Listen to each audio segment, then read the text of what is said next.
Hey, you. Welcome back to Live Vedanta. We're so happy that you're tuning in today. In our Bhagavad Gita 101 series, we've been studying the verb evolving. Now we're shifting to the next concept, deciding. What is the path of pleasure versus the path of peace? Vivekji explains the difference and how we can stay on the correct path. Hari Om and greetings from Clearfield. Almost every study of car accidents concludes that more than 80% of accidents happen within a mile or two from one's home. Why? Why do we get into accidents in such familiar territory? The simple reasoning for that is we take for granted the roads, the drivers. And this can be extrapolated. If you think of the people you take for granted the most, perhaps the people you have the harshest tone with, it would be your family members. Yes? Extrapolating this even more. Every one of us is in the pursuit of happiness, and every one of us is looking for happiness with our eyes. Completely taking for granted, what if we're already happiness? In which case our eyes don't serve the purpose of this pursuit. Rather, we have to close our eyes and rediscover that happiness. This is the vision of our course, our Applied Gita course. The majority of us, not all of us, but the majority of us take Bhagavad Gita for granted. I know there's 700 shlokas. I know there's some famous shlokas in chapter 2. You know you're not taking this for granted when you become more cheerful, more content, where your life becomes a song. And this is why our course is not on Bhagavad Gita, it's on applying Bhagavad Gita. In the month of September, we focused on applying Gita when it comes to evolving. What is our first step from feeling stress and anxiety and sadness? How do we come out of that? And last week we studied Shloka 10 from Adhyaya 13, where Bhagavan Krishna tells Prince Arjuna, Bhagavan Krishna is telling us that you should find and enjoy alone time. Many would get bored if they were by themselves. A whole lot of people in this course just completed investing 100 hours in silence, completely by themselves. And the feedback at the end of our silence retreat, everybody wanted more. People really were moved by that experience. What should you do in this alone time? I'll give you 3 steps on what you should do. Number 1, read, write, and reflect. Vitamin R3. Read for 10 minutes, read Bhagavad Gita. Write for 10 minutes, journal on what you learned. Reflect for 10 minutes, how are you going to apply this?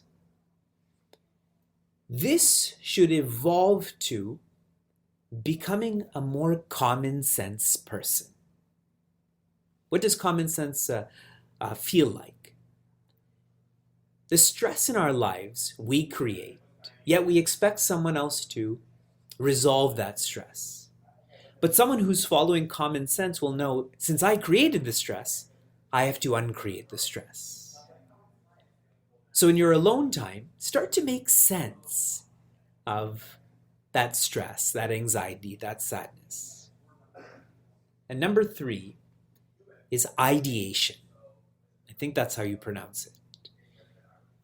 The majority of us, we get lost in implementation. Yes, true statement.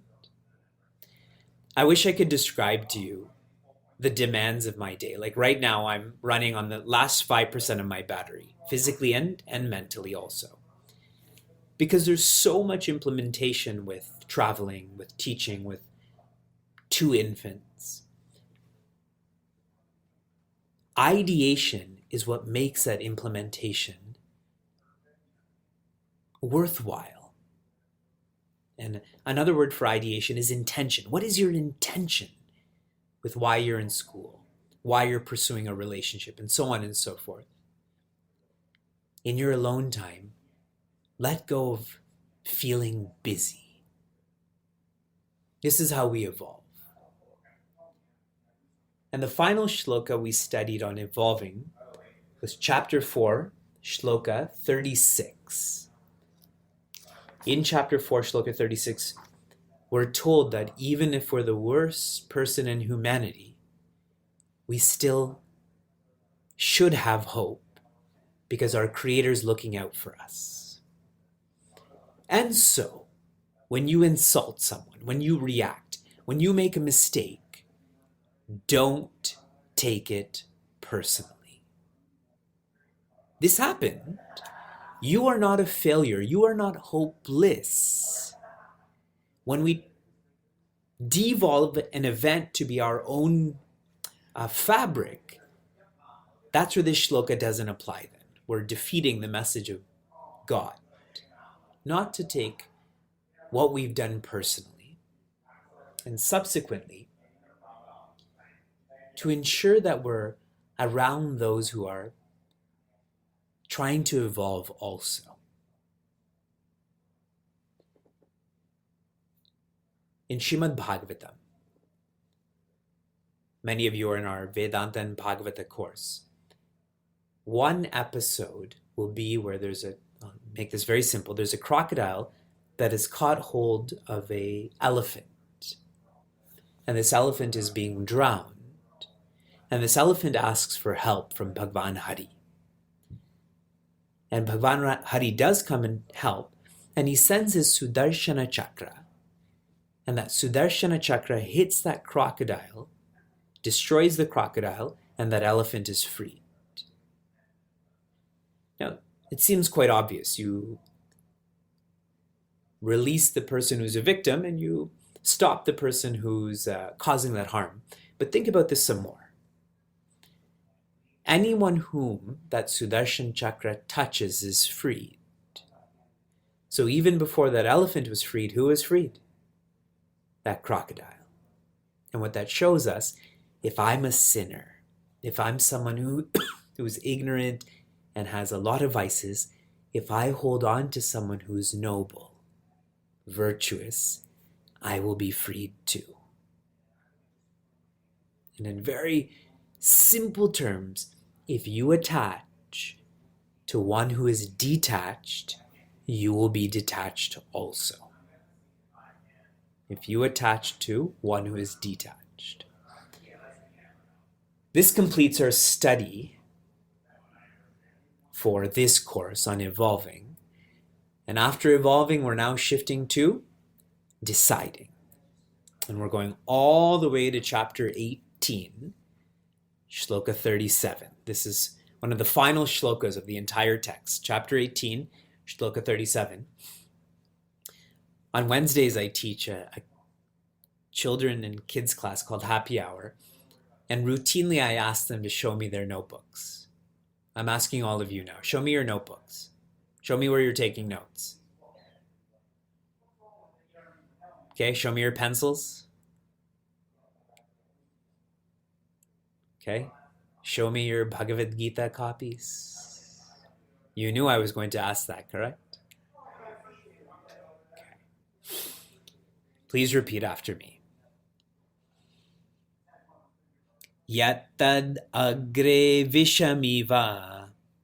Yattad agre vishamiva. Pariname mritopamam. Pariname mritopamam. Tatsukham satvikam proktam. Tatsukham satvikam proktam. Atma buddhi prasadajam.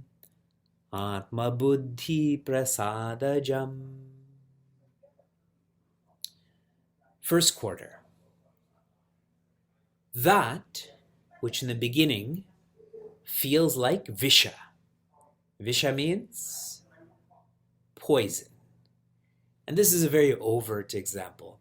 I don't think anyone knows what poison feels like, but you can infer.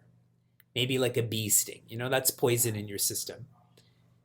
Drugs are actually a poison in your system too. For those who experiment with drugs, you're really just poisoning yourself. Alcohol is a poison also.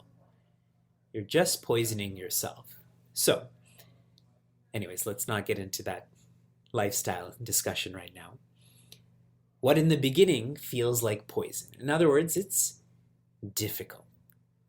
Okay, and this makes more sense when the second quarter is connected, but I'm not going to connect it yet, before we even get there.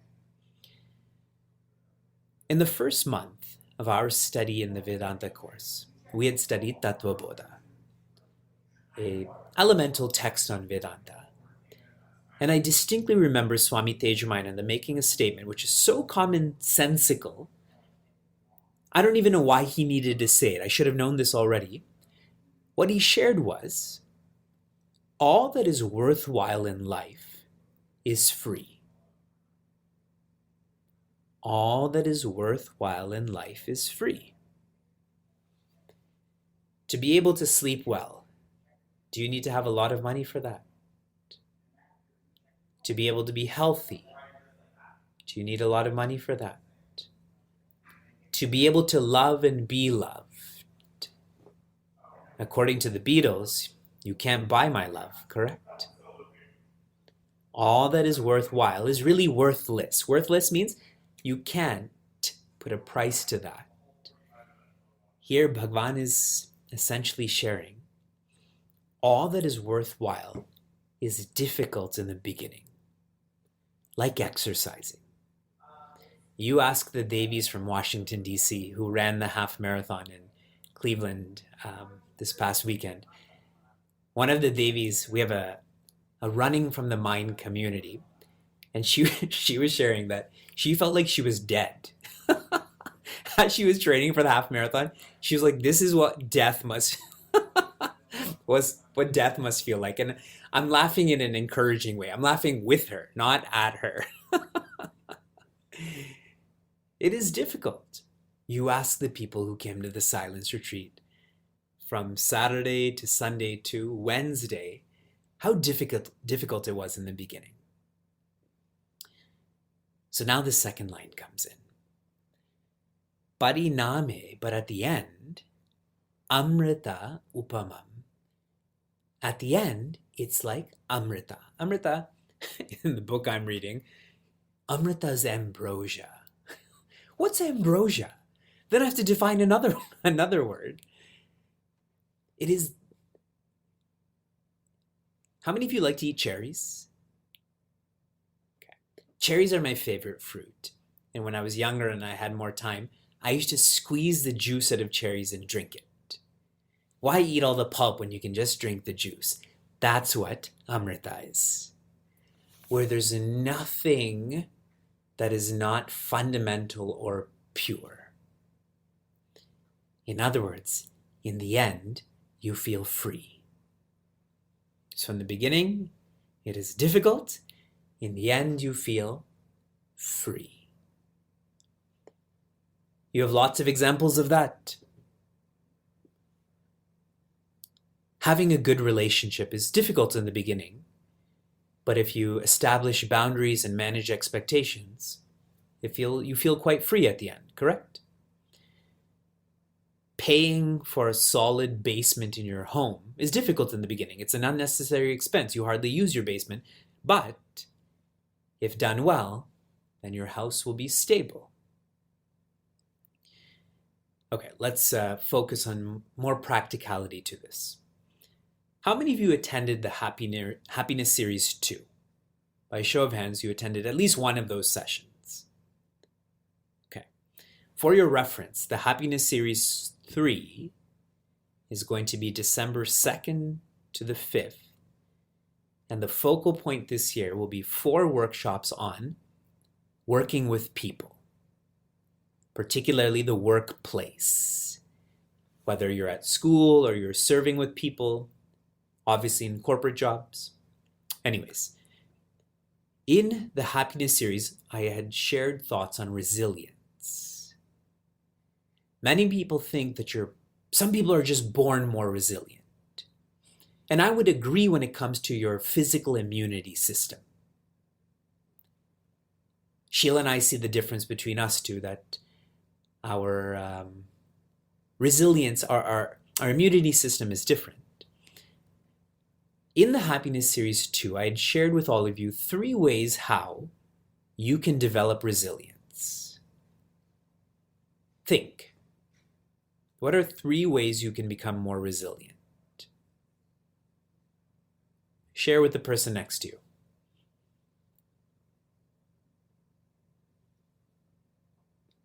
Number 1, exercise. The more physically healthy you are, there's a greater chance you will be mentally healthy. Number 2, examples. When you have examples in your life of people who are resilient, you feel this is possible also. And number 3, this is more subtle, ethics. When people have defined ethics, like, I need to take care of my aging parents, as an example, that's my responsibility, then even if I'm tired, even if I'm sick, I still get out of bed and I do it. Ethics. Now I want you to take the same model and I want you to overlap this on how do I endure the difficulty in the beginning of a activity, in the beginning of a relationship, keeping in mind at the end it will be easy or freeing. 3 ways. Number 1, be clear about the ends. If you are clear about the ends, you will manage the difficulty in the beginning. Number 2, role models. If you have a role model who's gone through the same journey or is going through the same journey and they're doing all right, then you know you can do it too. And number 3, and this is the most important point in regards to the second quarter, is patience. Without converting the value of patience to the virtue of patience, in other words, without practicing patience, unfortunately, I have to tell you, you will never be independently joyous. You will never be able to invoke the discipline of the Guru Shishya Parampara. Patience is such a fundamental building block of one's personality on this journey. And our society, our schooling doesn't encourage that. We expect everything fast. I called people out in the meditation and life class recently how too many people feel they're exceptions when I tell people, don't take notes electronically, don't eat in class, don't lie down, all of these disciplines, but people feel that they're beyond these disciplines. And really what that's indicative of is that they don't have the patience to develop the humility to live by the message of Bhagavan, the message of God. So this is for you to think about. If you think you're an exception, that's really just a sign of lack of patience.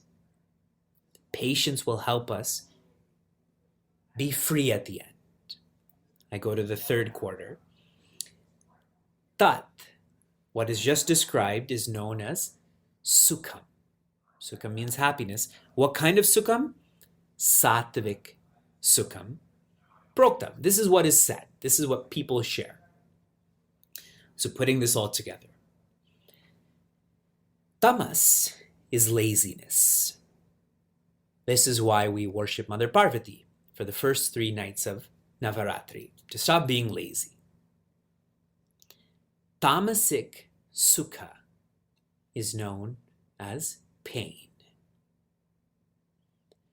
When you're engaged in self-destructive behaviors, remember we discussed that, and you think you're happy because of it, it's just tamasic sukha. More evolved than this is Rajasic Sukha. And this is known as pleasure. When I'm engaging in pleasure, overeating, excessive comforts, always wanting to vacation, I feel that that's happiness. It's pleasure. But what's being described in this shloka is peace. This is Sattvic Sukham. And I'm going to open up these words even more. Kham, Kham, means space. And the prefix su means good space. Where are you supposed to have good space? You're not supposed to have good space in your kitchen or your car. You are supposed to have good space there, but the first place you have to have the good space is in here. Exactly. If you have good space in here, everywhere is a good space, including this business center, in this random hotel, in this random state, in this random country. But if there's bad space in here, you can be in the most conducive good space, but it's still bad space. Then the word sattva. Built into the word sattva is the word sat. Tva means like. This is like sat. Sattva is a great symbol of what your nature is like. So peace is indicative of who you are. And finally, I'm going to pick up on the word prokta. Is said, is declared. Who said this? Who declared this? Bhagavad Gita is the essence of the Upanishads. The rishis. A rishi is someone who can see what we can't see. The rishis have shared this. In other words, they've seen the end and they're making these observations. You know, if you're carpooling with a group of people and the first car goes ahead and they hit traffic unexpectedly, and then they call the second and fourth car and say, hey, don't take this route, take another route. Because they're ahead. They've seen what the other cars have not seen, correct? Whenever you see this word proktam, said, uvacha, etc., remember it's the rishis who have shared this. And finally, where is this sukham coming from? Atma buddhi. Atma means that which is closest. And buddhi means intellect or ideal or vision. A vision that's close to you. Prasadajam, it's born there. This feeling, this cheer is born there. In other words, this comes from within oneself. Where does pain come from? It actually doesn't come from outside, but you feel it inside. Where does pleasure come from? We feel it comes from the outside. But where does peace come from? Anyone who's peaceful definitively knows they're not attributing it to outside.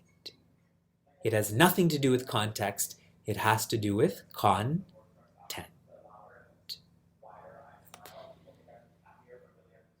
This month, we're focusing on deciding.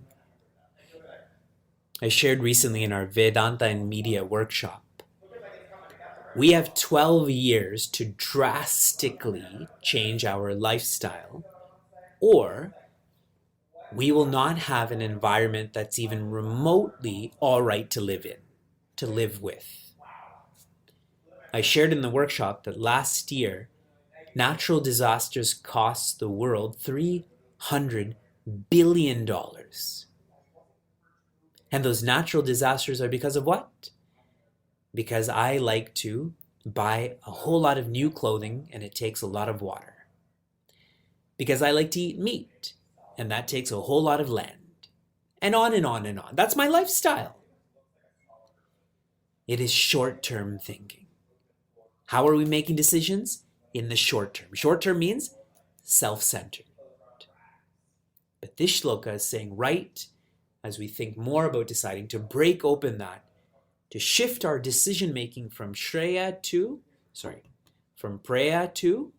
shreya. From minimum happiness, for minimum people, for minimum time, to maximum happiness for maximum people for maximum time in maximum ways. This is the first thought on applying Gita and decision making, to be a long-term thinker. And a great exercise in doing this is to analyze if you're an environmentalist. And if you are, this shloka is already covered. If you're not, take steps to become more environmentally conscious. Then this shloka will come to life. The next shloka we will explore, not this week, but next week. There's a word that's often misinterpreted in our scriptures called daksha. People think daksha means being dexterous, but it's much deeper than that. And I'll explain more next week. I really like this virtue, so I wanted to introduce it to you so you can think about it. Let's chant this shloka together. Yattad agre vishamiva pariname mritopamam tatsukham satvikam proktam atma buddhi prasadajam.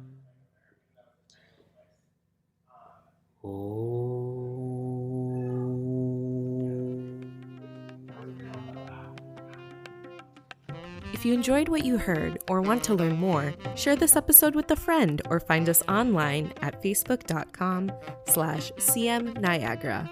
For those on the journey of self-development, Chinmaya Mission Niagara provides a community forum for seekers to listen, reflect, and contemplate. This podcast is produced by the Young Adults of Chinmaya Mission, an international nonprofit working to transform individuals through the knowledge of Vedanta. Until next time, inspire, love, be.